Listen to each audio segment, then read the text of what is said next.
कमी करायचं कसं दाखवायचं काय? इथं सुटलंय, इकडं सुटलंय, इकडं सुटलंय. तुला 3च प्रकार दाखवतो. घरात असलास तरी काय करू शकतोस तू. तुला दाखवतो. पहिला प्रकार हाय,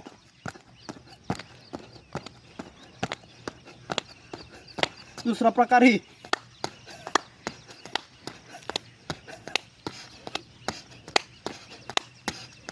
तिसरा प्रकार असं धरायचं बघा. काय बघा,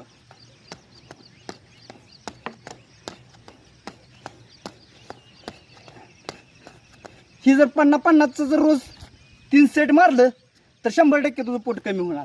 ट्राय करून बघ. ती पण न फिरायला आता घरात जर केलं तरी चालतंय. पण मला एक सांगायचं, तू फिरायला तर लय बाहेर जाईल मित्रा. फिरायला तुला बाहेरचं वातावरण, निसर्गरम्य होगी. वातावरण कसलं आहे बघ, निसर्गरम्य वातावरण आहे. हा बघ आमचा डोंगर कसा आहे. असली झाडं बिडं सकाळी बघायला मिळते ती मित्रा. धन्यवाद मित्रा. व्हिडिओ